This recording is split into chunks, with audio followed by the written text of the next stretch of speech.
Oink, oink, oink. The pigs all squealed and jumped off their haystack and ran towards Cynthia in excitement. Cynthia often came into the barn on her Uncle Abe's farm to feed him their wheat and barley. She often played with the pigs, building a close bond with a few of them in particular. No pig grew closer to her than Leopold. Leopold, a small pink pig, gave off a happy squeak as he cuddled up with Cynthia's feet. In less than 3 months, they became each other's best friend. In an ever more complex world, where it has become harder to find good-intentioned humans, Cynthia could always turn to animals. While all the animals on the farm were sweet, none were as pure of heart as Leopold. Cynthia bent down to look at Leopold face to face. "Oh Leopold, I've missed you so much." Leopold knew what she was saying. He jumped up in excitement. Cynthia giggled. "I'm sorry I haven't come to the barn more," said Cynthia.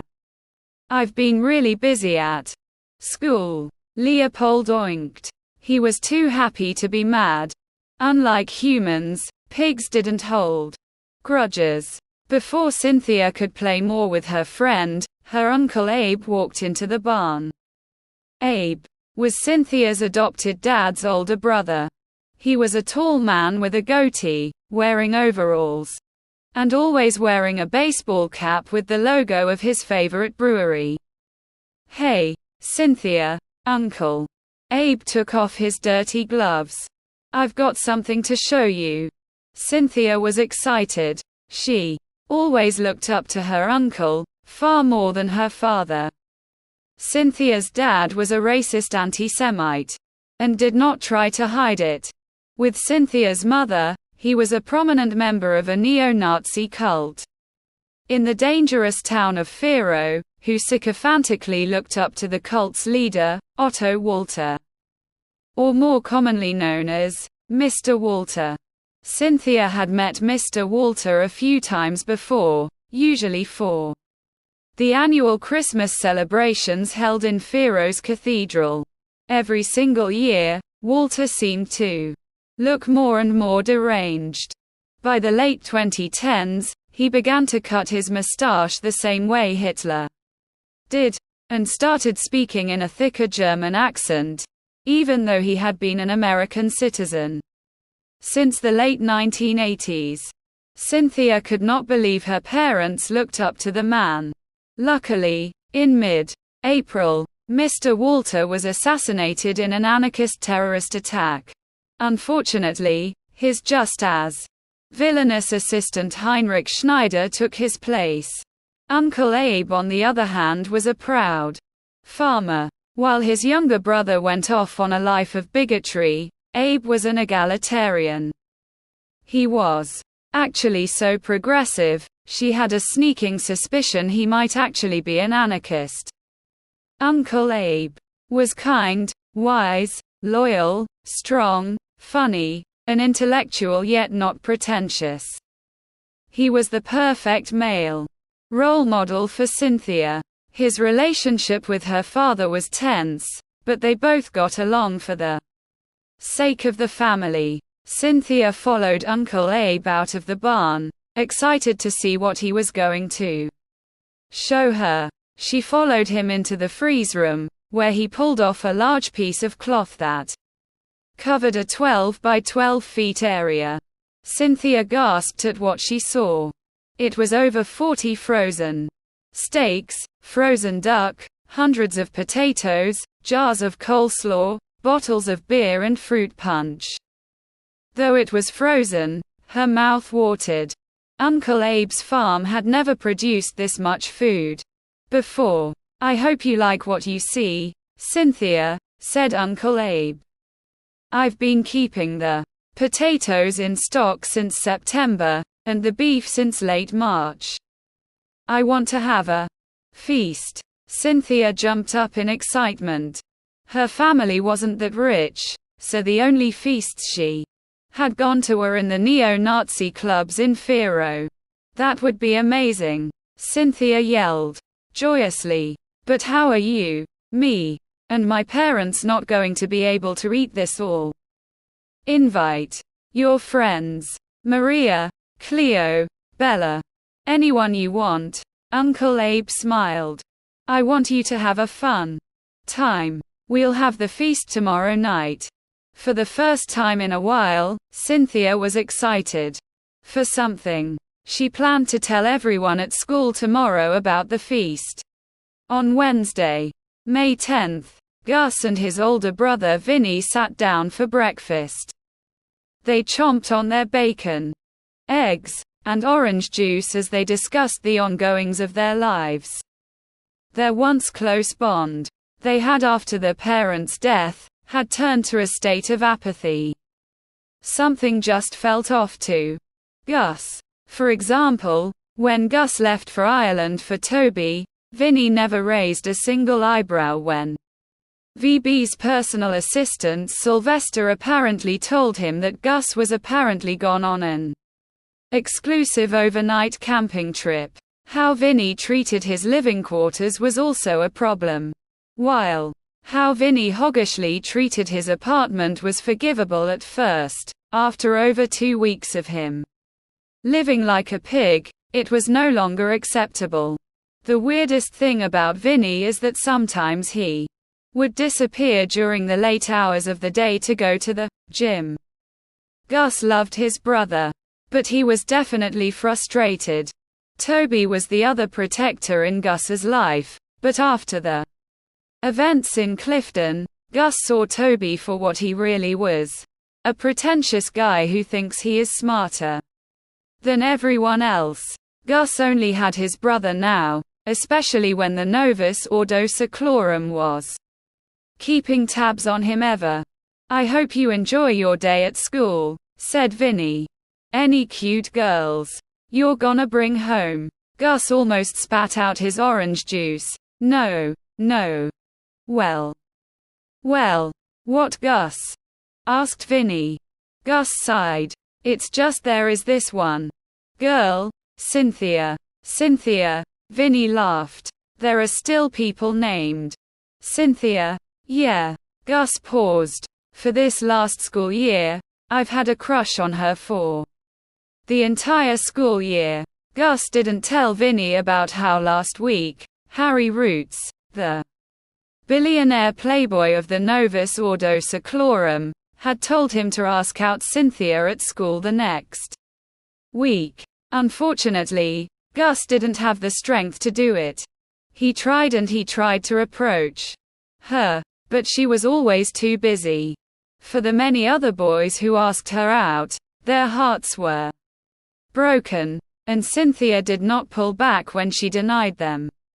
This knowledge kept Gus back for the whole week. When Harry found out that after an entire week, Gus had still not asked Cynthia out, he punched him in the face, and spat on him. After Gus and Toby tried to escape in Ireland, Harry punished Gus even more by temporarily cutting off Gus's access to the millions of dollars he made from investments in Harry's companies, after the April 28 billionaire business organization assassinations. Harry told him if he wanted to get access to the money, he needed to ask Cynthia out. I want to ask her out, but I don't know how, admitted Gus. Vinny laughed. Yes, you do. You know exactly what to do. Yet you don't do it. What do you mean? Asked Gus. Just ask her out, said Vinny. Go up to her and ask her out. It's not that simple. Why not? Because, Gus cleared his throat. Many have asked her out. Even football prodigy Chad Timberton asked her out. She rejected them, and wasn't very graceful about it. If she rejected Chad, she would obviously reject me. So then, Gus, Vinny smiled. Figure out what you can do differently. How can you make her rejecting you the least pleasant reality? Gus lingered on his brother's words. He went to school with Cynthia on his mind. If there was any time to ask her out, it was today. He was no longer a bullied freak. He was even starting to become respected again, almost popular thanks to Aliya's help. He could do this. Wednesday did not begin the best for Cynthia. She, Cleo, and Bella were all on the same pickleball team. While they were all good friends, Cleo, and Bella especially, were very bad at the game. To be fair, they were first playing against Chad Timberton and his best friend Johnny Wilson, who were absolutely dominant at the game, even with Chad only being able to play with his left hand. But even Gus Blue, who was the third member of Chad and Johnny's team, was able to return most of their serves. Speaking of Gus Blue, it was always weird for Cynthia to see him in class. It was weird for everyone really. Cynthia never found out what that old, obese man, who shot Mr. Volkov and Chad, wanted with Gus. Principal Jordan all told him to keep quiet about it, or the school's reputation would be ruined, and even worse things would invade the school. She was glad he was safe. She always thought he was a nice kid. But he seemed different after the 20th. He had gotten more popular, but he had also gotten more distant. The rest of the pickleball games ended in losses for Cynthia's team. As she lost her final game, she realized she had gotten worse at the game. She just couldn't do it. Couldn't keep up. April was the worst month of her life. Cleary. It was the worst month for Benko Falls ever. Think of all the things that have happened. The communists attacked on April 4, leading to 4,000 casualties. On April 10, the cult leader, Mr. Walter, died, leading to further violence in the town of Fero.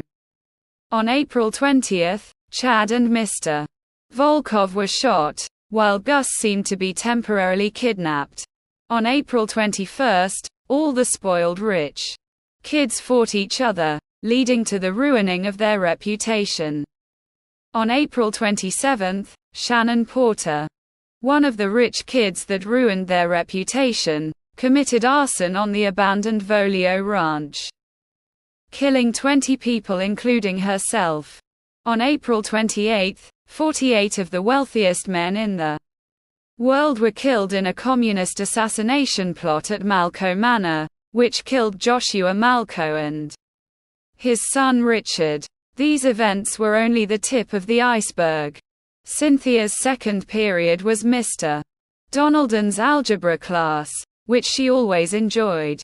Third period, Mrs. Sherman's world geography class was not enjoyable for a variety of reasons.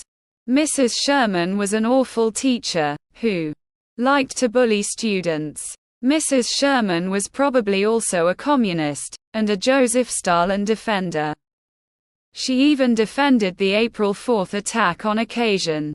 Even so, Mrs. Sherman was not the worst part of the third period. The real problem was that she sat next to Aliya Marie DuPont. Aliya was a bad person. That fact seemed obvious to Cynthia, yet everyone, even Cynthia's friends, seemed to think the opposite. They thought she was such a great person, who wasn't a bully like Tony or Shannon.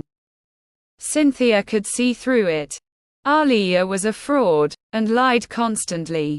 Aliya was a rich snob, who would make slight passive-aggressive jabs at whatever Cynthia had on to wear that day.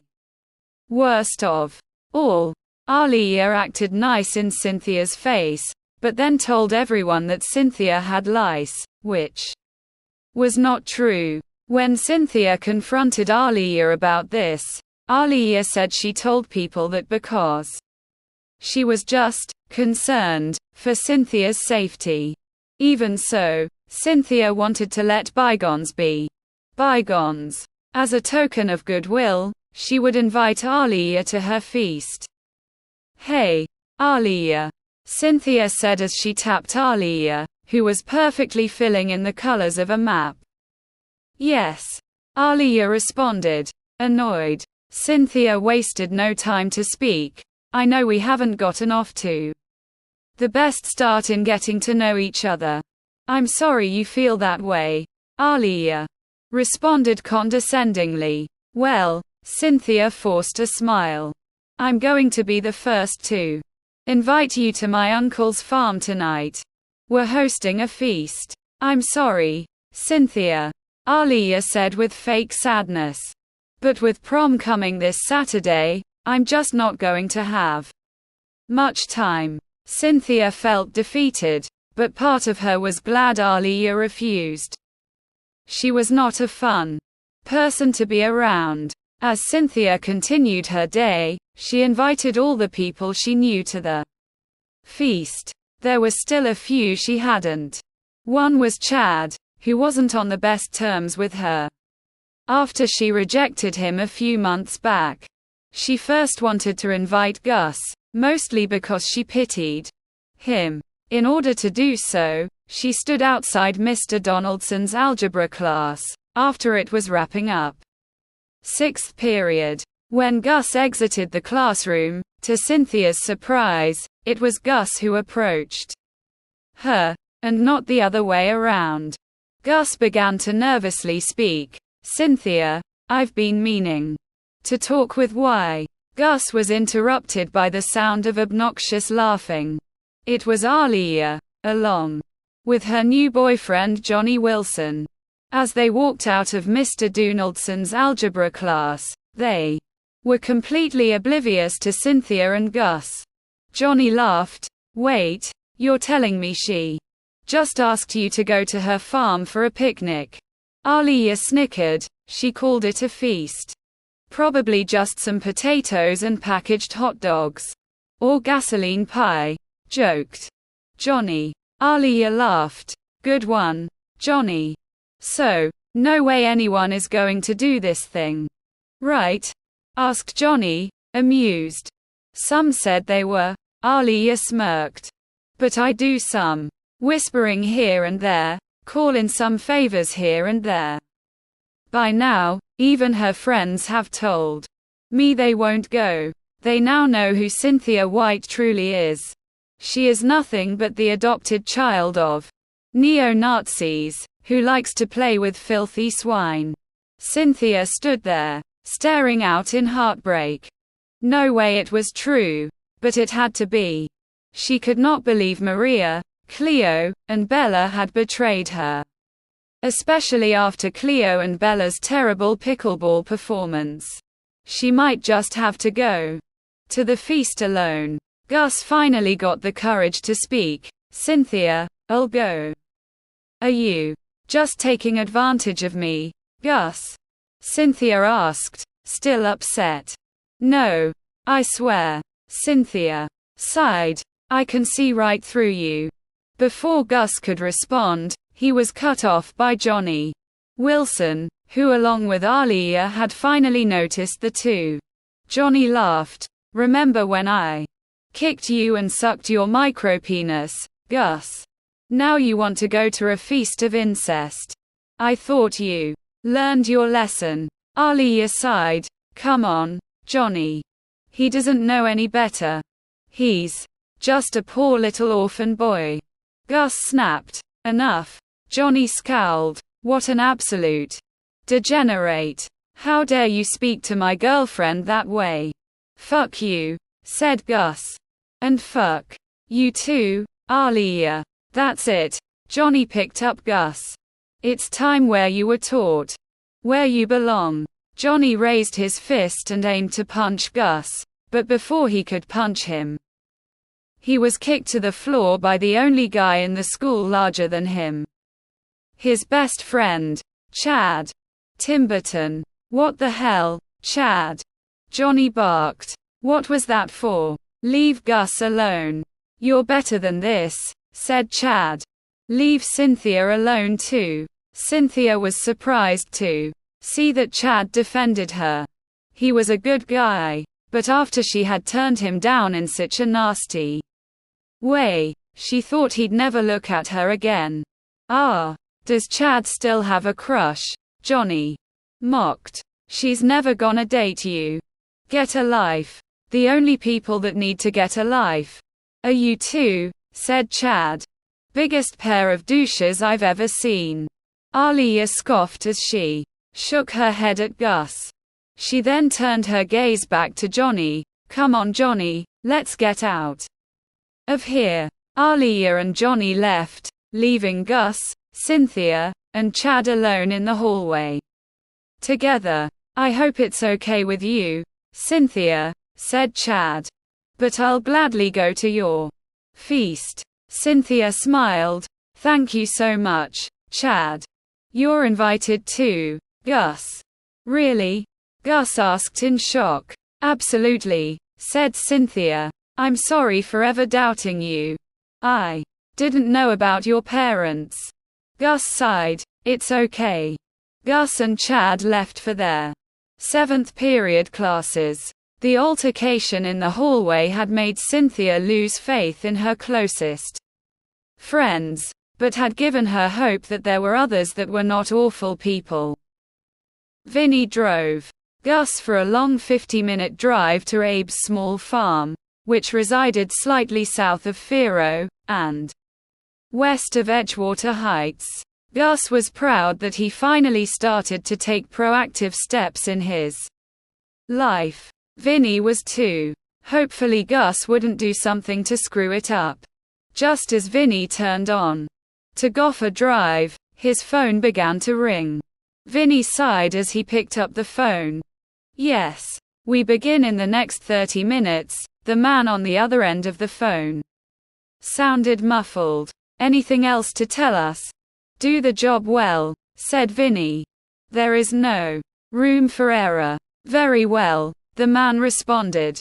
I might not be back at work for a few days, Vinny said. Please take care of duties in my absence. I will. Good, Vinny said as he hung up the phone. Gus squinted in confusion. Who was that? A good friend of mine from work, answered Vinny. I believe this is the spot. Vinny's red 1993 Toyota 4Runner parked at the farm's dirt road driveway. As Vinny and Gus got out of the car, they were greeted by a cheerful black goatee-wearing man in a baseball cap. Hello. I'm Cynthia's Uncle Abe, the man said with enthusiasm. I'm so glad you could come to the feast. We appreciate it, said Vinny. Uncle Abe raised his eyebrow in suspicion. I've heard of Gus Blue. Who are you? Vinny smiled. I'm Vinny Blue, his older brother. Vinny Blue. Uncle Abe said as he was sent into deep thought. Vinny Blue. Uncle Abe's train of thought was broken when Cynthia and Chad ran out of the barnhouse, along with Cynthia's pig, Leopold. They ran toward Gus with open arms. Gus, Cynthia said, as she hugged Gus. I was worried you weren't gonna come. You were really brave today. Gus, said Chad as he smiled. I'll try to get Johnny to stop bullying you, but I don't think he will. He's always been kind of mean. It's not about you, it's about him. Gus smiled with delight. This was one of his happiest moments in a long time. Chad, someone he always looked up to, was praising him. He was an invited guest at a feast. Things were starting to look up for him again. So is there anyone else coming to the feast? Asked Gus. Unfortunately, no, said Chad. Aaliyah wasn't lying when she said she convinced everyone not to go to this thing. My parents are coming as well, Cynthia said. I'm just glad I can have real friends at this party. Chad pulled Cynthia's head to his chest. She giggled as they cuddled with each other. Gus knew he shouldn't, but felt a tinge of jealousy. He could only hope to become that close with her in such a short amount of time. As Gus began to recall the many unfortunate things in his life, he looked down at Cynthia's pig, Leopold, for comfort. Something was off. Leopold looked like he was in fear. He began to squeal. "I think something is wrong with your pig," said Gus. "Leopold's fine," said Chad. "He's just excited." "No," Cynthia stated. "Gus is right. He's afraid." Leopold squealed one last time, before 3 gunshots were heard. Uncle Abe ran towards the 3 kids as more gunshots were heard. They began to hear the sound of a truck that was pulling onto the farm. They ran towards the noise and looked in horror as they saw a Ford F-150 park in the middle of the farm. 2 men got out of the truck. A man with a black mustache, along with another man with brown hair, got out of the truck. Gus recognized the man with the brown hair. It was the man who Fife MacDonald had handed him over to in Ireland. It was Mr. Schneider. Abe White. Mr. Schneider smiled as he walked forward. "You are under arrest." Cynthia gasped and looked over at the man with the black mustache. "What's going on, Dad?" "Your uncle has been exposed for the traitor he truly is," said the man in the black mustache, Cynthia's dad. "Brother, what do you mean?" asked Uncle Abe. "Don't play dumb," Cynthia's dad growled. "You know exactly what you did. And what is that?" Uncle Abe asked fearlessly. "You're an enemy of Pharaoh. An enemy of the legacy of Walter. A disgrace," Mr. Schneider barked. "You're an anarchist." Everyone gasped in shock. Could this really be true? Uncle Abe scowled. "How is my political views any of your concern?" "So you don't deny it, Abe?" asked Mr. Schneider. Uncle Abe stood tall. "No. And I never will stop fighting for the things I believe in." "I always knew you were a Jew," Cynthia's dad sneered. Uncle Abe scoffed. "What? That doesn't make any sense. You were always a bigot. You married a bigot. You tried to raise a bigot. But you failed. Because of me. Cynthia won't end up like you. A moronic failure. I stand against both of you, against the state, against all forms of tyranny. Anarchy is the natural order. The proper war. Why did you guys kill my parents?" Gus interrupted in sadness. Uncle Abe looked Gus in the eyes. "If you actually think the anarchists killed your parents, you are delusional. We are anarchists, not tyrants." Mr. Schneider smirked as Cynthia's dad handed him a bazooka. "Abe, it was nice knowing you. But I will not tolerate your insolence any further." Mr. Schneider pointed the bazooka at Uncle Abe and the 3 kids. Gus, Cynthia, Leopold, and Chad ran towards the barn, hoping to get to Vinny, who could help them escape. Mr. Schneider seethed. "Where are you going, Gus?" "You are following our orders. Your new world order will die, just like the old one," said Uncle Abe. Just as Uncle Abe said those words, the barn for his animals exploded in a fury of red fire. Many of the animals in the barn quickly got out before the entire structure collapsed and began to stampede towards Mr. Schneider. There were pigs, cows, horses, and chickens. Uncle Abe was shocked by the explosion, looking up in sorrow. In the distance, Uncle Abe could see Vinny Blue standing next to the barn with a torch.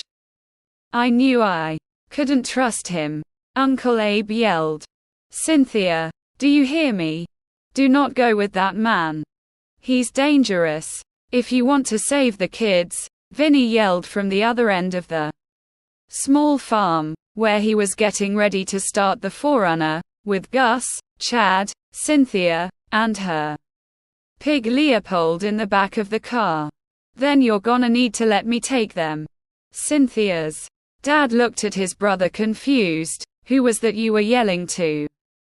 Is it some gay you're hiding? Mr. Schneider squinted. I think I recognize that voice.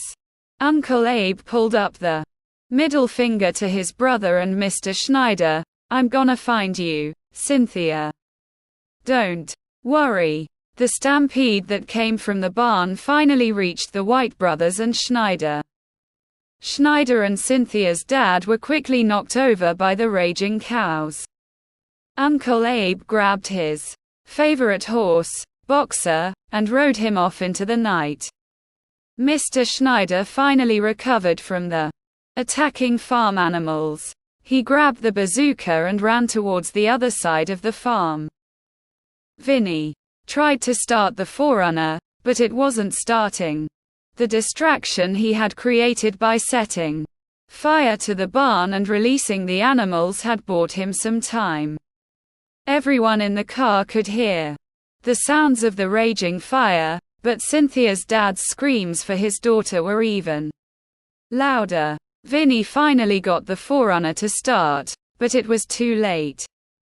Gus, Chad, and Cynthia looked in horror as they saw Mr. Schneider holding a bazooka, standing next to Cynthia's dad. Your drive ends here. Mr. Schneider smiled. Time to meet your parents. Gus. What? Cynthia's dad screamed. Don't blow up the car with my daughter in there. Mr. Schneider pointed the bazooka at Cynthia's dad. Who are you loyal to, Mr. White? Cynthia's dad cowered in fear. Fine. Make it painless. Mr. Schneider pointed the bazooka back at the Forerunner. Any last words? Gus got an idea and rolled down his window. You can't kill me. Dominus would never allow it. Dominus. Ha. Mr. Schneider laughed. You think I care about him? I never understood what he saw in you. He doesn't need to. No, I killed you. You can't do it. Mr. Schneider, Gus screamed. He'll kill you. He's right. Vinny popped in front of Mr. Schneider, almost like he teleported out of the car. Mr. Schneider cowered. Gus couldn't believe it. How was Schneider so afraid of his brother? Yo, you're the D driver? Mr. Schneider asked weakly. Yes. Vinny smiled. I would recommend you let us drive out of here. Yes, sir, said Mr. Schneider, who quickly left in fear with Cynthia's dad. Gus looked up at Vinny with shock. Why did he leave? I mean, you just said some words and he left. Vinny smiled confidently. You can find that I can be very persuasive. Vinny got in the Forerunner and drove off. All three of them, along with Leopold the pig, sat there in silence. That was one of the scariest nights of their lives. After Chad was dropped off at his home, Vinny turned to Cynthia. Until they find your uncle, you can stay with us. Cynthia thought for a second. Didn't he tell me not to trust you? You have no reason not to trust me, said Vinny. Besides, I also love pigs. Vinny smiled at Leopold, who smiled back. Cynthia smiled as well. If Leopold trusted him, Vinny must be a good guy.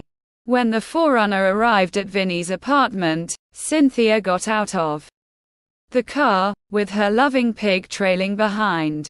Vinny then turned to Gus after Cynthia got out of hearing difference. I know you think you could never beat Chad in the dating department, Vinny said. But you can make Cynthia love you. Right now, she is dependent on you for shelter. She'll be yours in no time. Isn't that a bit unethical? Asked Gus. No, said Vinny. Sometimes you must bend the rules in order to reach the results you need. You love her. You are what's best for her. You need to learn to make difficult decisions. As Gus went to sleep that night, he thought about his brother Vinny. He was the man who saved him from Nazis. But Something was wrong about him. Something felt strange. Who knew what Vinnie Blue's real intentions were?